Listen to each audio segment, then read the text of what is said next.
Was serdecznie w Super Deal, podcaście poświęconym przede wszystkim inwestowaniu w nieruchomości, ale także szeroko pojętemu biznesowi i sukcesowi życiowemu. W naszym programie gościć będziemy najlepszych inwestorów, fliperów, deweloperów, którzy dzielić się będą z Wami prostymi wskazówkami, które pomogą Wam również lepiej inwestować i szybciej osiągnąć wymarzony sukces zawodowy i życiowy. Dziękuję wszystkim, którzy nas słuchają, subskrybują i wspierają oraz przekazują dalej informacje o naszym podcaście. Ja nazywam się Robert Kuliga i zapraszam Was na kolejny odcinek. Mam nadzieję, że Wam się spodoba.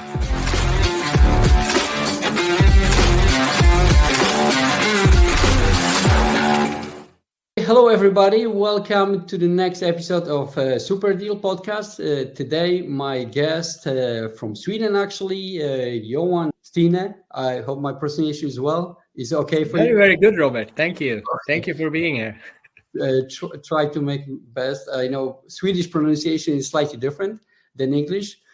But just to start with, before we go into a little bit deeper into the talking about Teqnion, if I could ask you a little bit about short intro, Johan, how actually, what is your story so far? How did you come to the point where you are right now? I know Teqnion is not really a very young company. It looks like you started in 2006. So even though you look quite young, it's been a long story.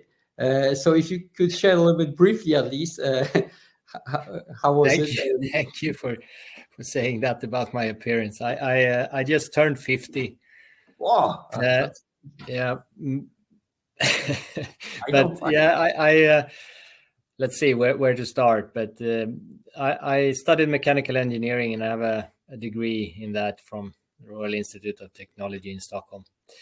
After that, I worked, maybe not say it as a real engineer, but I was working with engineering stuff for a couple of years. Then I started in sales and business development for a couple of years with a very good friend of mine, and we decided that we wanted to do something for ourselves, and we founded Teqnion, as you mentioned, in 2006, with a lot of inspiration from large serial acquirers in Sweden, such as Adtech and Indutrade. And we looked at what they had done, and it seemed on paper so easy because we were young and naive. So we thought that we could do the same thing, but much faster. And we started out with very high energy and very little experience in the fall of 2006. And it went really well because we were in a very strong economy back then. The industry was really booming. And even though that we couldn't really afford to buy high quality companies, we managed to turn around some smaller companies and we earned more money and generated cash flow, which enabled us to acquire more small companies and trying to fix those. Everything was going as we thought really well up until the financial crisis of 2008, where we more or less found out that we had built something that was really unstable, more like a card house. We had reinvested everything that we earned into new co-worker. We recruited more co-workers, we opened new offices, and we acquired more companies. So when all the sales went away in the fall of 2008, we were stuck with all the costs more or less, and then we really had to experience what it is like to run a company with very, very limited assets during a very tough economic period.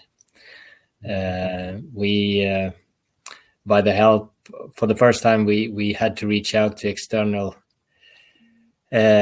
capital, and we managed to get a small investment firm interested in us, and they helped us through that period so we could downsize in an orderly fashion. And we did that for almost 9 months before we were on some sort of firm ground again.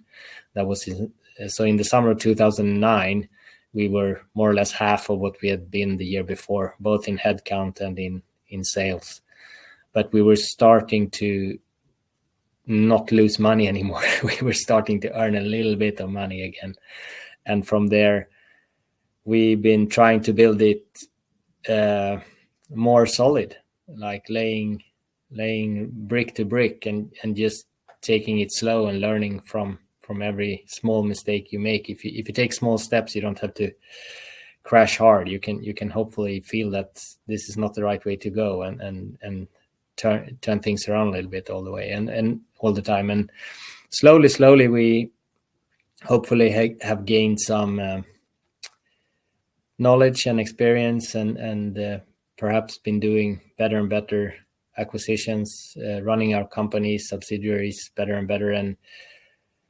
And in 2019, we managed to list the company on the Stockholm Stock Exchange and capitalize it a little bit, and could accelerate the acquisitions, and trying just to do better and better of what we are supposed to be doing. And it's a slow and a long-term idea of just doing it better and better from year to year, and just accumulating knowledge and companies and building the group bigger. Mm-hmm. So that explains a lot, because when I look at the statistics on Yahoo Finance, seems like, all the financial data is pretty solid. I mean, even though you are still by some means small cap, but your debt is very small, so you kind of trying to steer it very conservative way now, as far as it seems like. Yes, is that correct? Yeah, I mean, we have from the start just we only had access to our own free cash flow.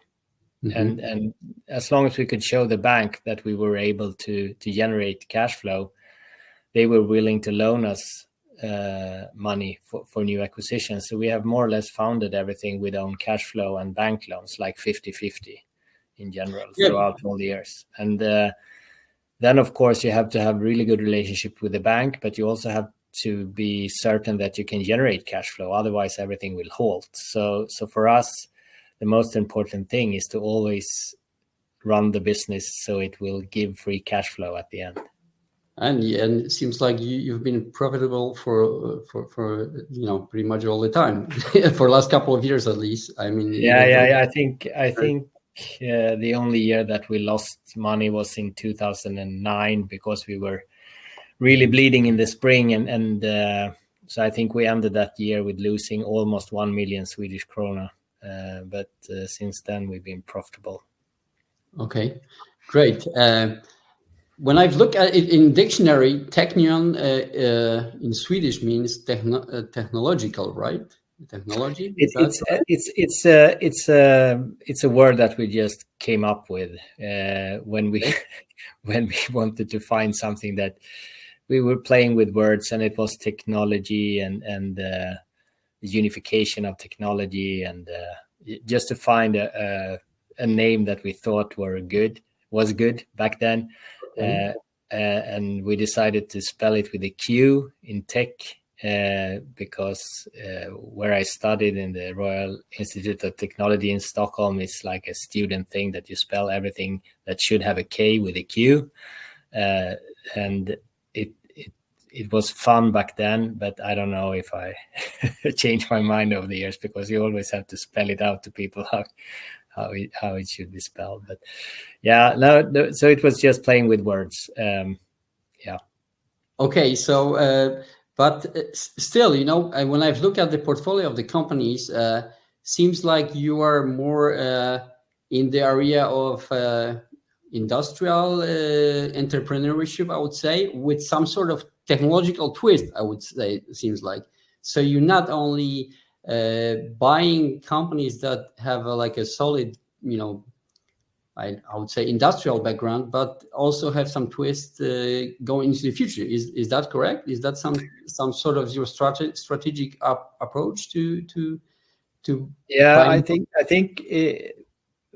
it's been shifting, and hopefully for the better, as we have gone along. Because in the beginning, as I mentioned, we had to focus on what we could afford, and as we have been growing, we can look at what we consider more high quality companies along the way. But a few characteristics of what we are searching for is it should be the company should offer some sort of physical product to another company. So it's purely business to business. It should also have preferably a very light balance sheet. We don't have to do much capex, and we don't have to reinvest in machinery or more co-workers or anything when we're growing. So it should be scalable that way, and also generate the results should generate free cash flow. That is what we're aiming for, since the free cash flow that's our raw material. That's what we're building Teqnion with. That's what we need. And of course, if we can find companies that are very niche and very good at what they do, and preferably also in a market where there's a lot of regulation and standards that needs to be followed in order to be there, it creates moats for competitors. So to use maybe a little bit simple, but in my mind, good words to describe this, it's unsexy products, unsexy companies in that way, that sell something that is necessary for society or a specific industrial niche, but it's not looked at as a very attractive business. So we really love to be where there's not many others, and where it's rather hard to get in to take your market share. Over the years, we also tried to focus on companies that own their own brand name. So they are in charge of research and development, and they can also have the opportunity to scale geographically if we do things right, and take bigger and bigger markets in new geographical areas of the world. So it changed a little bit over the years, but slowly, at least in my mind, we can buy higher and higher quality since we have access to more cash nowadays for acquisitions. Mm-hmm. Are you, or were you inspired by any way by Berkshire Hathaway and investors like Warren Buffett, Charlie Munger? Is that something that you kind of like to go this way, this path?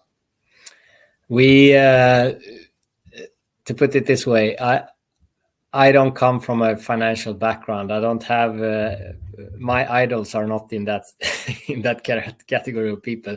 Even though that in the last couple of years I read up some on those guys, and they are fantastic in so many ways, and you can learn so much from them. It's never been in my head to follow anyone. We try to see what we can do with our experience and our knowledge all the time, but it tends to end up in that direction, I should say. And since 3 years, I have a very good partner in this, Daniel Chang, who is more or less in charge of scouting for new acquisitions. And his biggest idol since decades has been Berkshire Hathaway and Warren and Charlie. So we have it.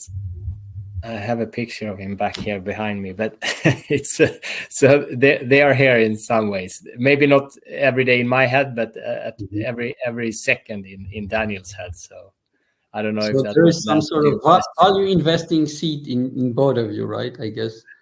Sorry?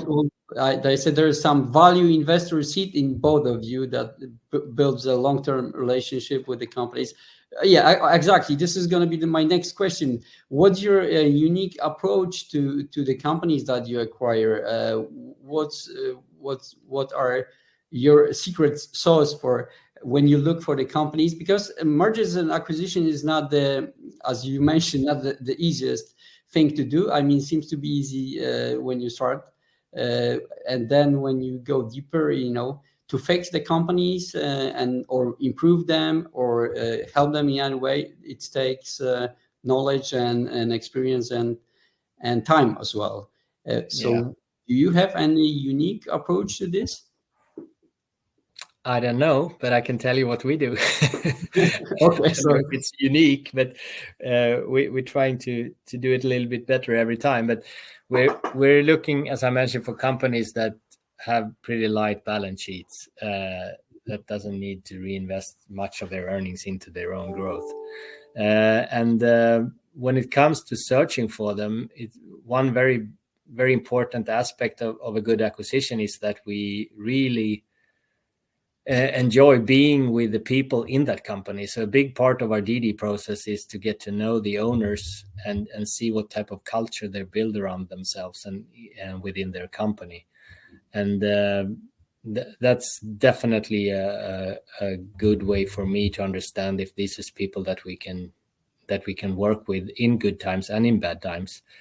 And then when it comes to looking at if it might be a good acquisition or not, of course, you have the financials that you can look at the history. Is it stable? Is it fluctuating a lot? Or what type of niche are they in? Do we think that this niche or the product that they offer the market, will it be relevant in 10 years and hopefully in 20 years as well? And if those things fall into place, then it's something that might be interesting for us. Another topic here is we always look at the company as an autonomous entity. So we are not looking for classical synergies where we can centralize accounting or centralize any part of the group. It's more like every entity should be able to stand on their own legs and have the robustness of surviving any economical situation.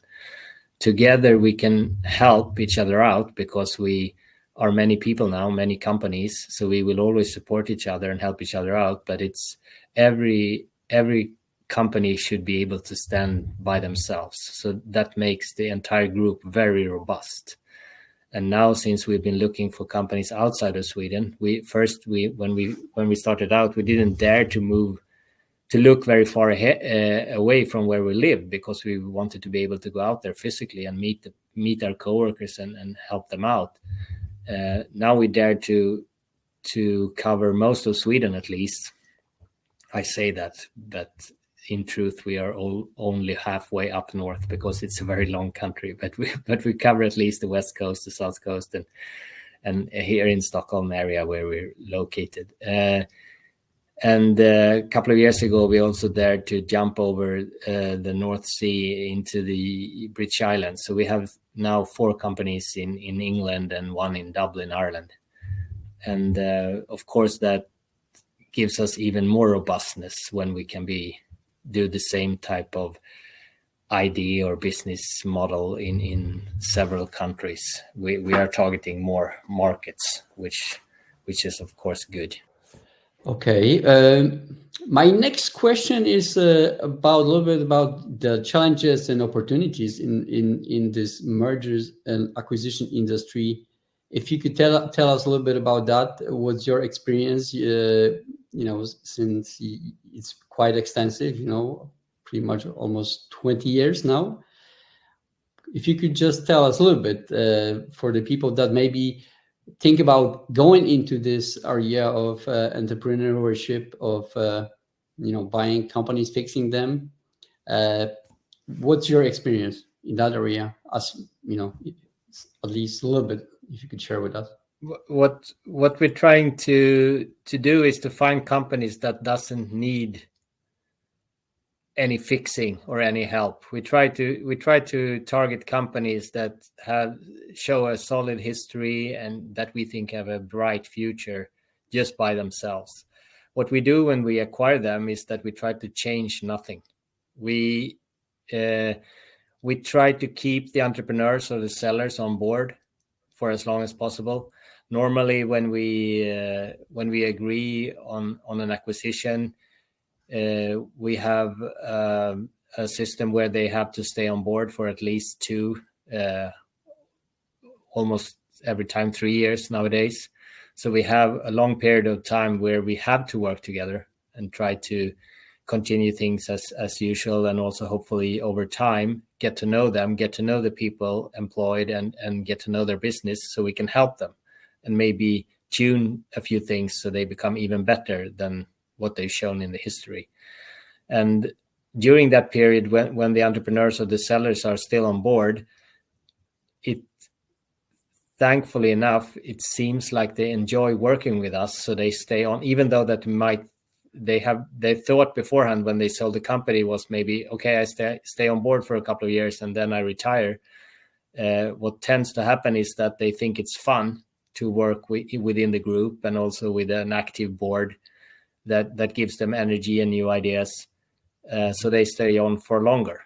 Maybe not as the CEO, but maybe as a senior advisor, and in many cases they stay on the board for many years, and that we really enjoy that, because that's a fantastic, I don't know, let's call it a mascot for both the coworkers within the company, but also for suppliers and customers. That, okay, Teqnion came in and bought the shares, but nothing has changed, and at least nothing has changed for the worst, preferably for the better, and there's more stability in the company for the future. So for us, it's not buying something to fix it.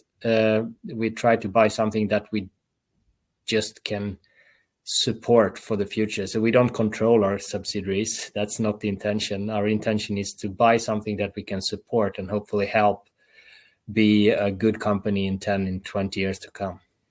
Mm-hmm. So that's definitely similar to Berkshire Hathaway.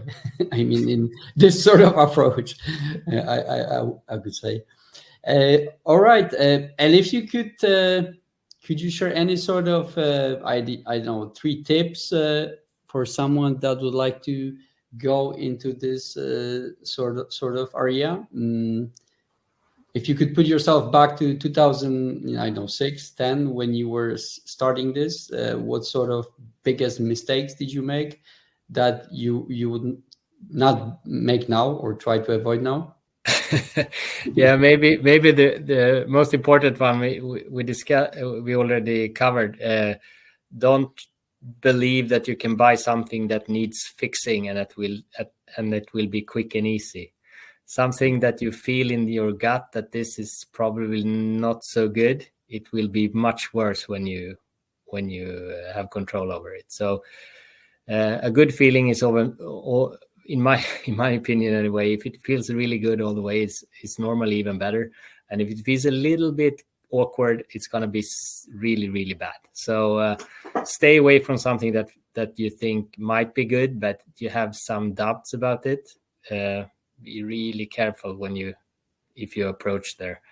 And also, if you feel that you can work with the people in the management, that's if you feel that you will have a good relationship, then it's a really good indication that it will turn out well. If you feel something that's not good there, my best tip is to stay away. It won't get better over time. But we target companies that are rather small. Maybe the smallest ones maybe have 10 employees up to for us, a large company is 50, 60 employees. So it's very small entities. So you have to look out for the culture there. Does people look happy? Do they smile when you walk into the room? Do they say hi? Do they greet you friendly? Those small things actually indicates if they have a good work environment and that they enjoy being at work. People that enjoy being at work tends to do a good work and tends to earn money, and vice versa. So that's really good indicators. And then, of course, look for companies that have a history of generating cash flow. That's, at the end of the day, that's what you can buy beer and food for. so even that it looks really good in the income statement and you have a lot of earnings, make sure that those earnings actually generate cash and doesn't have to be reinvested in growth within the company. Cash is always the king, right? Yeah, I think so. Okay. One more question I want to follow up with is seems like you have a good synergy with your business partner, and it works out quite well. Any tips for building this sort of relationship? Because From my experience, I found out it's not so easy to do the business with some partners, and sometimes it doesn't work, or usually doesn't work out well, I would say. Do you have any? Was that luck, or was that pure some sort of strategic move? How did you do that? if I had the correct answer, I would give it to you. Maybe it's a combination of everything. Of course, there's always luck involved, and maybe if you do more things, more luck will happen. I don't know, but when it comes to relationships, I mean, one thing: full honesty, always full honesty. Share the information. Don't hold on to it. And for me, it's easy because if you have a bad memory and you always tell the truth, then you don't have to remember what you said because you spoke the truth. So that's a simple rule to live by. But then, of course, you have to enjoy each other's company. Me and Daniel, we travel a lot together, and I mean, it doesn't really feel that we are at work. We have the opportunity on the way to a meeting or to a company that we are interested in. We can talk about every other business that we're doing, and we can also prepare ourselves on how to approach this new company. And when we had the meeting, we can help each other out. And he comes from a financial background. I come from an engineering background. So we can complement each other really well when we sit with the entrepreneurs. Mm-hmm. And then when we leave, then we have a really good time debriefing and talk about what we did good and what we did bad, and see if we can improve for the next meeting. So, I mean, it's more like a lifestyle than a job, I guess. Yeah, I guess it's luck. You asked if it was like, I guess it's luck. Definitely seems like complementary skills. That definitely helps as well. So, okay, but anyway, good. Thank you very much for the answer. Next thing I want to ask you is maybe if you could share with us some success stories of your acquisitions, and if you could pick one or two maybe, or maybe I could ask you about your latest acquisition, which is Newbie Solutions. I guess if you could tell us a little bit maybe about this one, because it's the newest, and maybe something you can share with us. Yeah. Well, we have, I mean, we have so many. In my head, in my small world, it feels like many acquisitions. We have 28 companies currently, 23 in Sweden, and the rest in the UK and Ireland. And I mean, we accelerated the acquisition rate since 2017, 18 maybe, but even more so after 2021. When we have access to more cash, more or less. And we, as I mentioned before, we try to, in our view anyway, we try to acquire better and better companies every time, companies that are a little bit better than the average of the group all the time, which should, in theory at least, increase that average. Nubis is a fantastic company in England that designs and supplies, I don't know the right terminology here, but it's containments for data centers. So to make sure that the air volume is as small and efficient as possible to cool, so the cooling air that comes into the server hall actually does its job. So you can save energy and make the servers run as efficiently as possible. Hopefully, I don't know if we should say hopefully, but I guess hopefully we need more and more computer power in the world, and it should be a growing market. But still, they are very niche, which makes them they can carve out a bit of that market and always supply the customer with some specifics that customer is requesting.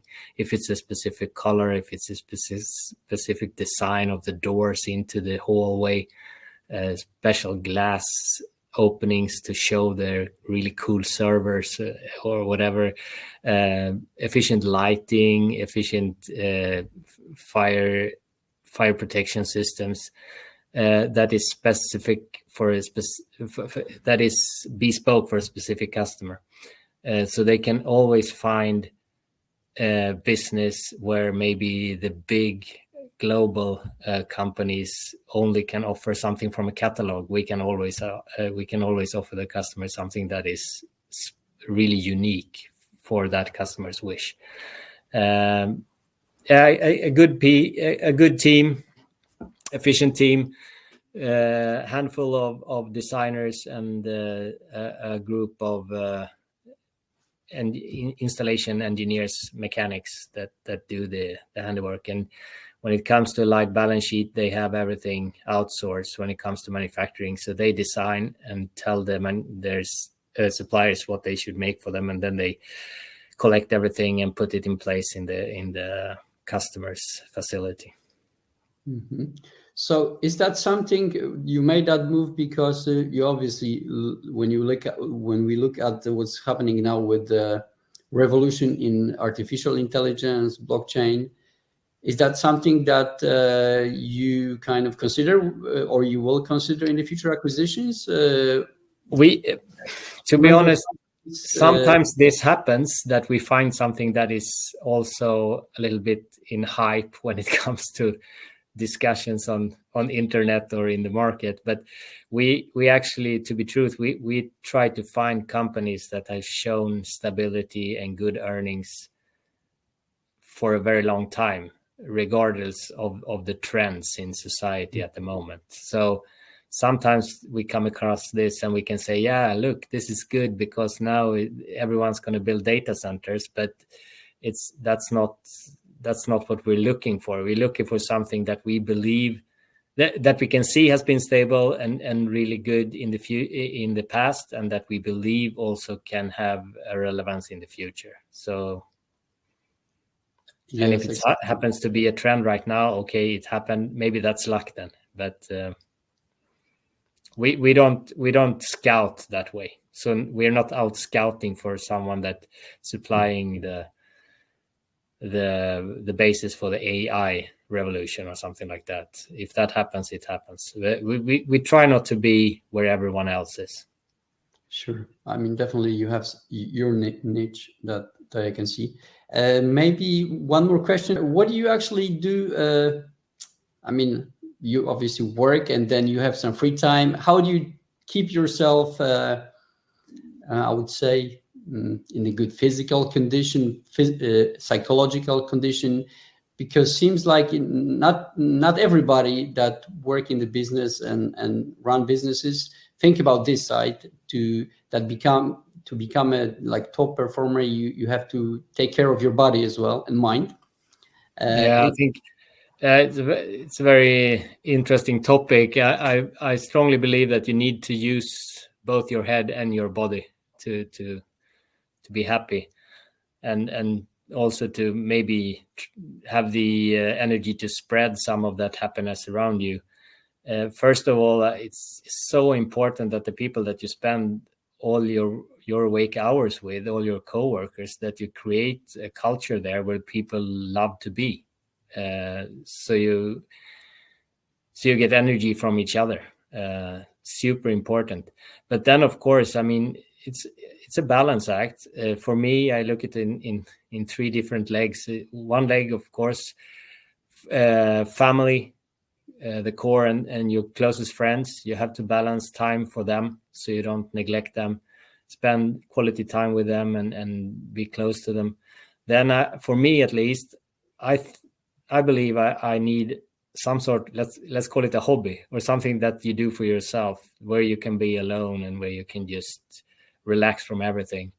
And then the third leg for me, maybe the one that I put most hours into and maybe most energy as well, is my work. I really love my work. I have a really fun job.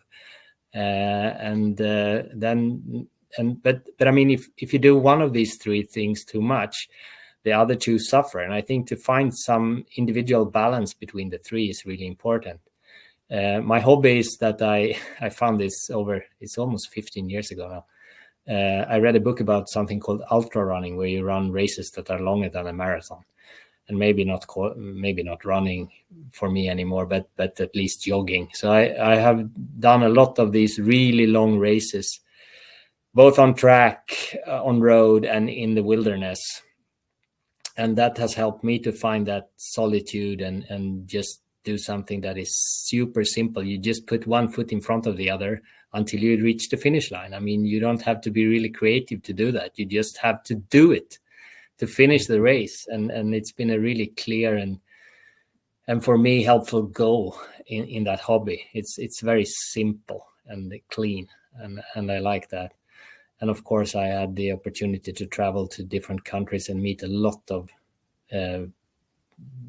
fantastic people that I really enjoy being around, and made a lot of friends in the ultra running community as well. So it's been really, really fun. But the family and friends, I guess when I started out in many years, I don't have to say I think, that part of me suffered. I neglected that too much, and I think it's really easy to do.